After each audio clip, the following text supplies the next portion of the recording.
Okay, so, like, obviously there's different beauty standards across the world. And I feel like whenever I come back to Japan, I always just, like, I feel like I'm falling back into Japanese beauty standards and stuff. I mean, so yesterday was the, what's it called? Like, the birthday party for when you become an adult, when you turn 20. And so many of the girls had, like, colored contacts to make their eyes seem bigger. And they do, like, I think it's called egyo, like, the makeup underneath the eye.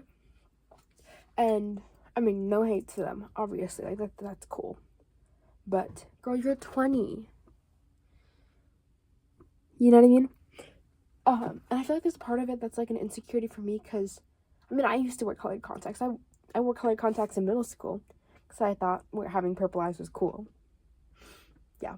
But even just, like, having fair skin is such a thing in Japan. And so I went and got foundation today. And we went over to the clinic inside the Teo building. Just, like, it was, I think, what floor was that? I think that was on the first floor. We went up to the 8th floor, did some grocery shopping, and then we came back down to the first floor and just did, like, and I was like, I really want to get a foundation while I was in Japan, and do, like, I don't know, I was hoping they'd have, like, the little, like, matching machine that some places have. She didn't, but that's okay. She looked at me and she was like, okay, for your skin tone, you have 2 options. She pulled out these 2 bottles. She put, like, a little pump of each onto the palette. And she was like, okay, this one's a little bit more pink, and this one's a little bit more yellow. And I was like, I don't think I have yellow undertones. Like, I feel like I'm fairly, like, olive, like, actually, I don't know if that makes any sense. But anyways, we went with the pink one. And she's like, okay, sounds good. So she puts the pink one on me, and I'm actually still wearing it. And I have to, like, actually wash my face when I take a shower. But, like, it's really light, it's really natural, which is nice, because I didn't want anything super thick or super matte. Sorry, I got distracted. I didn't want anything, like, super thick or super matte or anything. She's like, here's some blush. And I don't know. I think it's that my face is too long. And that, like, I mean, I feel like when I don't have bangs, my face is even longer. And so then I had bangs. I'm trying to grow them out now. But I had bangs to, like, kind of cover that up and, like, help shorten my head a bit. But, like, I don't have, like, I have high cheekbones. But, like, my face is just a little bit too long for the Japanese style. I also think I have a very American nose. I've gotten a lot of compliments on my nose, actually. No, I'm kidding. But, like, people talk about my nose or, like, my eyes. A lot of, like, Americans will think that I have Asian eyes. But it's really funny because I actually have my dad's eyes. They're, like, little slits. And then my mom has really wide eyes. Not wide, but she has the, like, Japanese eyes because she's 100% Asian, you know? But I'm just half. I don't know, it's interesting, too, because, like, I have friends, and, like, Ace's friend, what's his name? Ace's friend is, like, Anderson and his family. They're all 100% Asian, like, by blood. But their dad's Canadian, I think, and their mom came from, like, a refugee camp kind of vibe. But they're both, Asian, right? And so you end up have kids who have 2 Asian parents who don't speak any of the language. And then you also end up with, you know, completely white people who, like, grew up watching anime and just learned it. You have people like my siblings, where we kind of grew up in both and speak both languages. I'd say I'm fluent enough in, like, conversation, and then also just, like, context clues, because half the time I don't know what words are being used, but I just kind of, like, go with the flow, you know, if that makes any sense, which usually works out pretty well. But yeah, because, like, Adele and her siblings are all half. Layla's half. But I think her dad's, like, a white Hawaiian, like, grew up in Hawaii. I think her dad's from Hawaii. Her and her brother asked a lot if they're Hawaiian. Or have, like, Pacific Islander descent, which they don't. But I could see it. I don't know. I think it'll be really interesting to see what our kids end up looking like, because, like, the Japanese, like, you know, or they'd be a quarter Japanese, but, I mean, sometimes it comes through, sometimes it doesn't come through at all.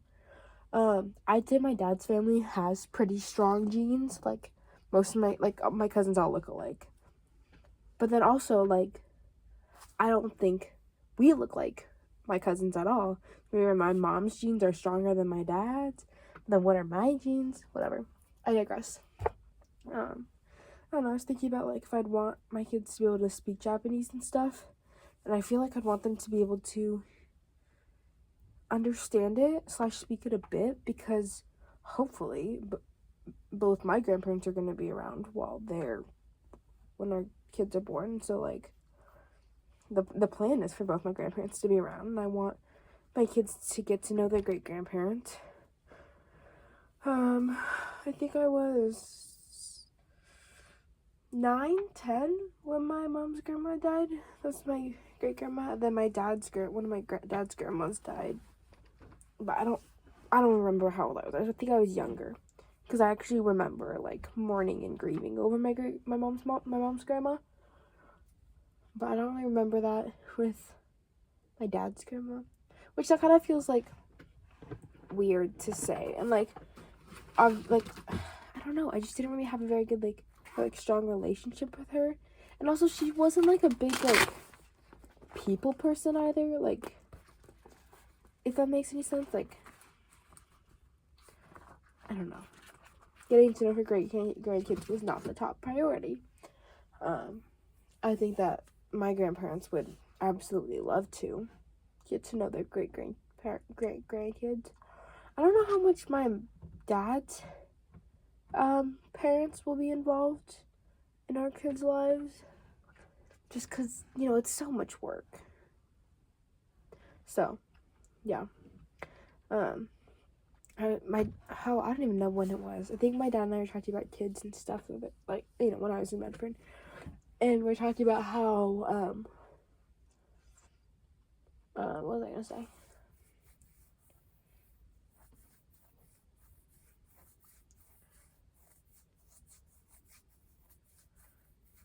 I just completely lost the train of thought. Oh, we're talking about how, like, I would want, like, definitely my mom to come out, and my aunt too, if possible, but maybe not. Like, she's kind of over a lot, so, like, maybe just my mom.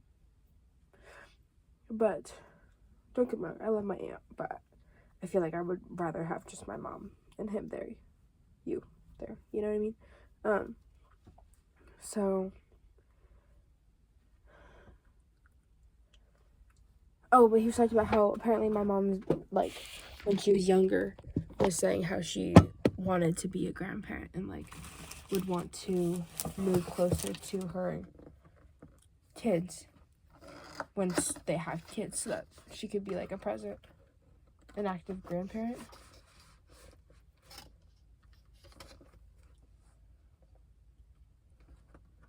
In their life, you know?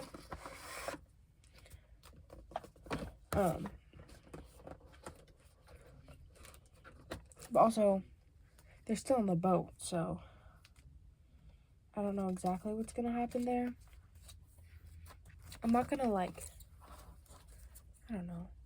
My mom was saying that if I end up having hip surgery, that she would come back and help me out stateside, because I don't think you'd be able to do that. That's a lot of leave that you'd be trying to take off, you know? And, like, I don't know. I would rather you come out for my graduation and stuff over coming out for my, whatchamacallit. I'd rather have you come out for, like, my graduation and stuff than have you come out for my hip surgery. I think my biggest concern with that is, like, the ice. Although I feel like in April it'll be fairly warm, but, like, even just, like, lugging myself across campus to the science connector building, that sounds miserable. We got an email today about, like, a mental health first aid clinic thing, which we're gonna do with the OT students on the 30th, I think. It's, like, the first Friday after we get back.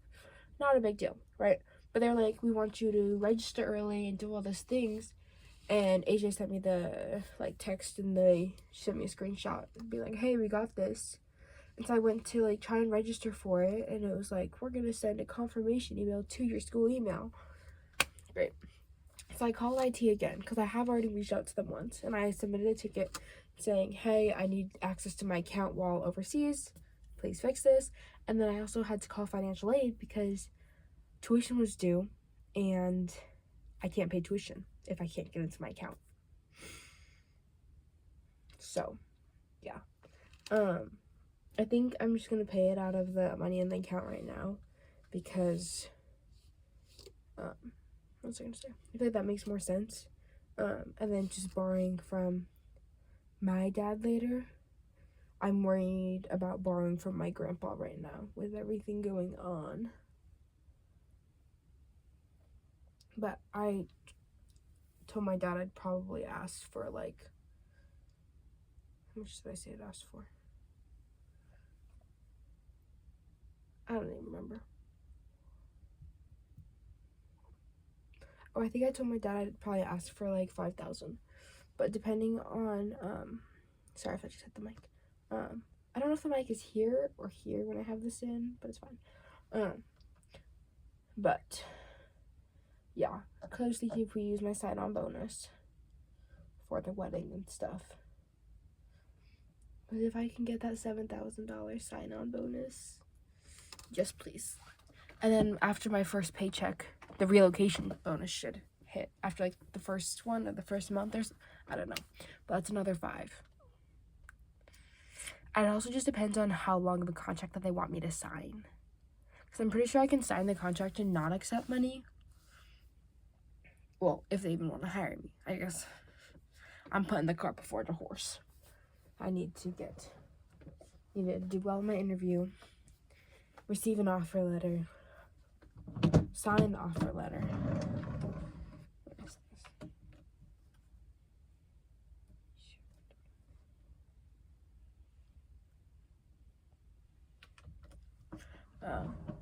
Yeah, but I mean, $12,000 of incentive money to come work at what's it called? It's not HCA, is it? It's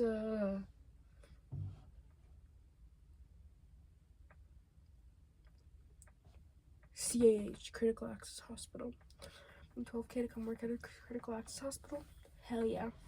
I did log into my portal site that I submitted my application through, and she did have me updated under interviewing at Elmore. I'm a little bit nervous that, I don't know, with the whole interview process, I feel like there's a part of it that could be, what's it called? Like she said that they have one more spot to interview left, which I'm wondering if it's kind of like we only interview the amount of people that there are positions for. Like, I mean, that makes sense. You have 10 spots open, you interview 10 people. Or my bigger concern is that it's we have 10 spots open, we interview 20 people, so we can pick our favorites. Because what if I don't get it? And I'm not spending the money before I get it, because that's stupid. But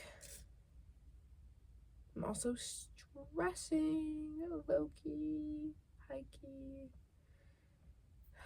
Did I take my leave of absence from work coming back from my leave of absence from David's got accepted though? I don't know why she made me do a leave of absence. It was 6 weeks. But maybe there's some, because it is a corporation, maybe corporate would have been like, why haven't you scheduled her for any hours? Should you fire her? So I guess it makes more sense to have me on a leave of absence. But yeah, I have my return from leave of absence accepted now. Today's Tuesday? I think it was accepted today. Well, yeah. She used to make a schedule Monday or Tuesday for the 2 weeks out, I think is the math of it. So maybe on next Monday or Tuesday, I'll receive something in my app for the weekend after I get back. So I told her I put the date of coming back from my leave of absence as the 26th, and I'm only available on the weekends. So that way they won't schedule me the weekend I get back, because I'm going to be so jet lagged. I'm not even going to try and hide it. I'm going to be so jet lagged. The purple's kind of shining through. I'm going to be super jet lagged, because I mean, that's the time difference distance we're doing right now. It's 15 hours. 15 hours? Isn't that a bit much?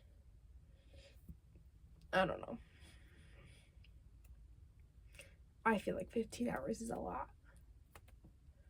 But, I mean, I think I'll transition fine. I'm almost more concerned because of, like, the time difference from LA to Des Moines. Like, I wish I could fly directly into the same time zone. Oh, maybe I should have done the Houston flight. So I think Houston's in the same time zone. Ah, shoot. I should have done the Houston flight. But I mean, I'm flying through LA. It's what, 2 hours? Yeah. Okay, 2 hours isn't that bad. But, like, I arrive in LA at, I think my flight gets in at, like, 6 something. And then my next flight is until, like, noon. Because there's an option to have a flight at 8. And that's just cutting it too close. Personally, not it. Like, low-key terrifying. You know what I mean? Especially, like, going through customs and immigration. And I have a feeling they're gonna randomly select my bag to go through. Because I have a ton of, like, metal that's gonna be in my bag. And then I'm also probably even packing my clothes really tightly, too.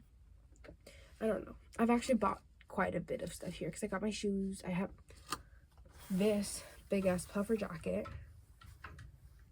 I think I don't know, it's down. I don't even know what I'm gonna do with it. I might try and pick up a vacuum bag and vacuum seal it, and then wear this one, the one your mom gave me, over like a, what's it called? Over like a hoodie or like a sweatshirt or something. But yeah. Because I have my big suitcase. Yeah, no, I feel like I'm 100% gonna get stopped. I got stopped coming into the country. I'm worried I'm gonna get coming into Japan. I'm flying back on my U.S. passport, obviously. But we shall see. I did not confirm, but like I went and looked at my booking for my flight from Narita to LA to make sure everything is like good. It says I can only check in 3 hours ahead of the flight, and because I have a check bag, I have to go check it at the counter. So I'm like trying to plan out that day too. It's a Friday, so I'm gonna have to say bye to Ace in the morning unless he skips school. I don't even know what's going to happen there.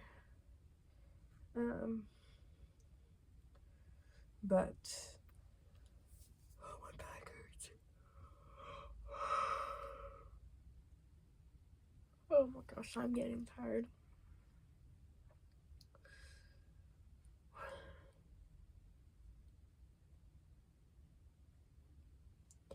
But yeah, so I think it takes like an hour to get there. My flight's at 2. I feel like for a big airport like Narita, I want to be there 3 hours early. 2 to 3. Right. Boarding. I think boarding starts an hour. My guess would be boarding starts an hour before the flight leaves. You can't check in closer to the flight than an hour, and the gates close 30 minutes before the flight, so that makes sense. So if boarding starts at 1 something, I should probably double check that. I'll add it to my calendar and send you the things so we know. Yeah. But if I fly from 1, what am I talking about? Oh, until the boarding starts at 1 p.m. I don't know, I feel like I want to be there by like 11. At least checked in. I can go through security later. But like at least checked in by probably 11. I think I'll take, not the Shinkansen, but there's like a fast train from Shinjuku straight over to the airport. So I'll probably take that one so I don't have to worry about like all the worries that come with getting to that airport. It's kind of a pain in the butt. And it is, in my opinion, easier and closer to get to stuff. Like, I think we got home, I think it maybe took 45 minutes. But we were also kind of walking slow because of the kids, because of my cousins. But that is a little bit further. And I'll probably get the ticket to just get on the thing. Maybe I won't. That's kind of expensive. I can ride the normal train. It's not a big deal. You know what I mean? It's cheaper that way too if I just ride the normal.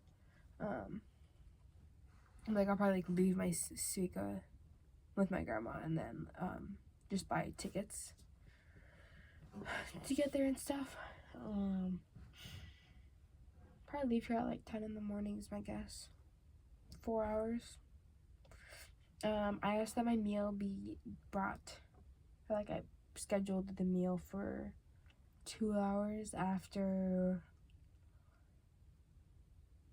departure. So I'll eat at 4. If I do, my sister will eat breakfast, so I don't really want to do a late breakfast. I could do like an early lunch though. Early breakfast, early lunch, early dinner. And then, so I'll probably get on the plane. I don't know if it's Wi-Fi or not. I might have to download a movie or something. I usually download podcasts, and then I just play games or read books and stuff. But, yeah, I don't know. And then I'll eat 2 hours after getting on the plane. And then after 2 hours, what happens next? Oh, and then I'm just going to go to sleep. I'm just going to sleep as long as I can. So when we land in LA, I feel like I'm awake, I'm well rested, I'm ready to tackle what's 6 plus 9? 15 more hours of travel. Ugh. Yikes, I do not want to deal with that.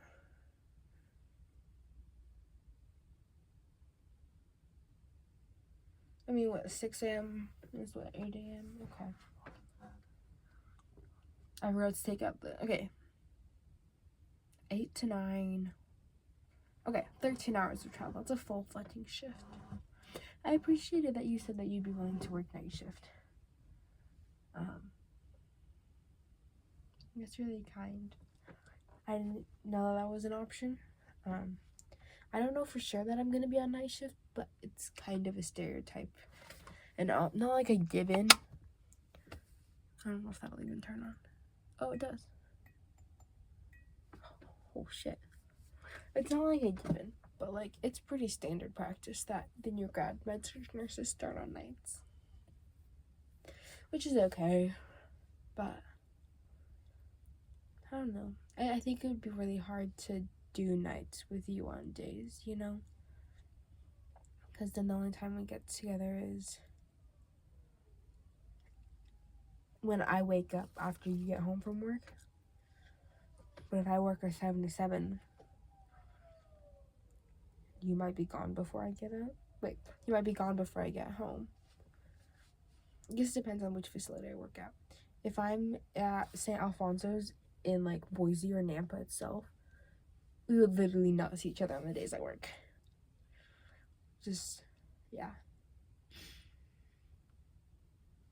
Because it's an hour drive. So if I work a 7 to 7, which that's what the shifts are there, I would have to leave at 5:30, 5:45. I don't know if you'd be home by then. And then I get off at 7, hour drive back, it's what, 8:15, 8:30, you're definitely gone by then. So we could write each other notes though. I would write you little notes. And we could get a whiteboard for the fridge and use a little whiteboard marker to be like, I made salmon for you. The pickles are in the fridge. I saved your favorite popsicle. Eat it before I come back or I'm gonna eat it. Ha ha ha ha. Kind of thing, you know? And there's options. But it would be nice if we worked the same shift. It'd be nice if I didn't have to work nights. I would love to be able to work days. Just don't know if that's an option. No, but yeah. No, I would love to work days. I really like the interactions with the whole interprofessional team, but when you work nights, it's really just whoever's on call. Maybe you get one pharmacist. With the critical access hospital, I don't think we'd even get that. But it's only 15 beds. It's like the max amount of patients I could have is probably 5. And there's 2 other nurses on. But, yeah. I'm assuming my contract would be 24 months. At least 12, maybe 24. But in that time, I could probably transfer around within the same hospital. And, like, as soon as they see an email about, hey, we have an option to cross-train in the ED. Yes. The only place I don't think I'd want to cross-train is the OR. No, thank you. I'm okay. I'll pass. ED, though? Yes, please. Yeah.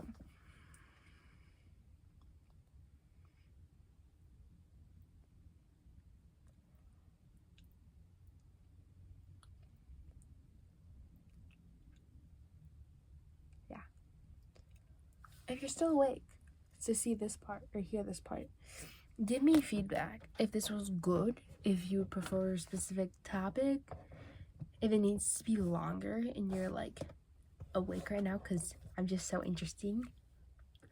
I think I could also probably read a book. I could read a book and like record it as a podcast. I could read a book, record it as a podcast, upload it as an audiobook, and then when our kids get older, they can listen to me read a book. Hear me out. It's actually not a bad idea.